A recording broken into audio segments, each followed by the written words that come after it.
Imagine receiving a mission from God so radical that you'd have to preach to people who refuse to listen, act out strange public signs, and, on the very day your wife dies, be told not to shed a tear in public.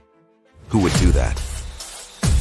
Today we tell the story of Ezekiel, the prophet of the exile, the man of wheels within wheels, the watchman who could not remain silent. And we'll face a bold question: was Ezekiel the most faithful prophet in the Bible? Close your eyes for a moment. A silent valley covered with bones. Suddenly a wind rises, bones rattle, tendons appear, flesh covers the skeletons. Life returns where there was only dust. It was one of the most powerful images in all of Scripture, and it didn't happen in Jerusalem, but by a distant canal in Babylon, where a priest-turned-prophet refused to give up on hope. That man is Ezekiel. And the force of his fidelity crosses centuries because it speaks to what we all need: the courage to obey when obedience hurts. Ezekiel was a priest, son of Buzi. He was taken captive to Babylon in the first deportation, before Jerusalem finally fell. There, among the exiles, he lived in a settlement called Tel Aviv, on the banks of the Kabar Canal, essentially a major waterway, probably near Nippur. In a community that had lost its land, its temple, and its identity, he heard God's call and began to prophesy. The life of these exiles wasn't a legend. Records from Babylonia mention Judeans living in villages, bearing Hebrew names and ordinary work routines. Israel's faith had to learn to breathe outside Jerusalem. In the 5th year of the captivity, Ezekiel has his inaugural vision: a storm, 4 living creatures, wheels full of eyes, and above them, the glory of the God of Israel on a chariot. It's the Merkava, the divine chariot. The point is shocking. The glory that once manifested in the temple now moves. And it is with the exiles. God is not confined to a building. He goes to meet his people, even in exile. Ezekiel wasn't just a speaker. He staged the message.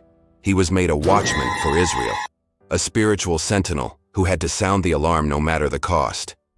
If he kept silent, he would be held accountable for the blood of those who perished unwarned. His fidelity was measured by faithful warnings, not applause. And there was a day when fidelity demanded the highest price. God warned him, "I am taking away the delight of your eyes."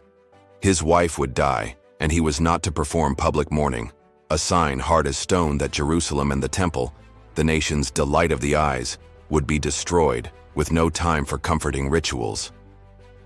Ezekiel obeyed, a silence that screams. What then is the heart of Ezekiel's message? First, God's holiness and glory. If the glory moves, it can also depart from sin. In earlier visions, the glory leaves the temple. In the final chapters, it returns to a new sanctuary. It's as if God says, "I depart when you push me away. I return when you welcome me." Second, personal responsibility. Ezekiel 18 corrects a popular saying, "The fathers ate sour grapes and the children's teeth are set on edge." No. The soul who sins is the one who will die. No one is condemned by inheritance. Each person answers for their choices. It's a call to real conversion, not inherited excuses. Third, a new heart. God promises, "I will give you a new heart and put a new spirit within you." More than a change of address, restoration had to change the inner life. Trading stone for flesh, numbness for life. This promise became the foundation of hope for spiritual renewal among God's people. Fourth, hope beyond ruins. The valley of dry bones in Ezekiel 37 is prophetic theater. Israel looked dead, no nerves, no breath. But at the word and spirit of God, even weary bones rise as an army. It is an announcement of national restoration and a portrait of God as power to resurrect what we, the already written off. Fifth, the return of presence. In chapters 40-48, Ezekiel sees an ideal temple, waters flowing from the sanctuary, and the glory returning through the eastern gate. Interpretations vary, but the thread of hope is clear. God will dwell among his people again. It's not just architecture, it's a promise of presence.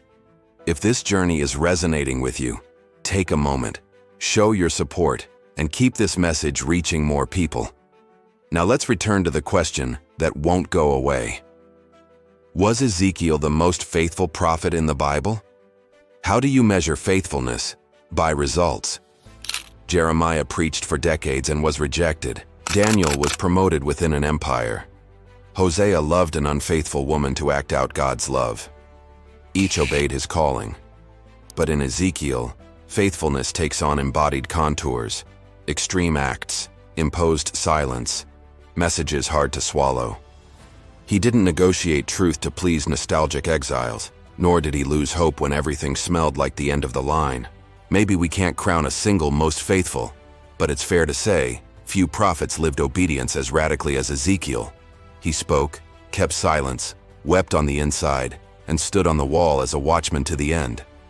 What does this say to us today? First, God's presence reaches you where you are, even if you feel in exile. Second, personal responsibility. Your family's past neither condemns nor absolves you. Your choices matter. Third, ask for the new heart. And finally, remember the valley of bones. When the Word and the Spirit breathe, what is dust can live again. Ezekiel invites us to a faithfulness that doesn't depend on the setting, but on the Lord who walks with us, even on the banks of a foreign canal. If you enjoyed this message, subscribe and turn on notifications to receive more deep dives into the Bible, archaeology, and history. See you next time.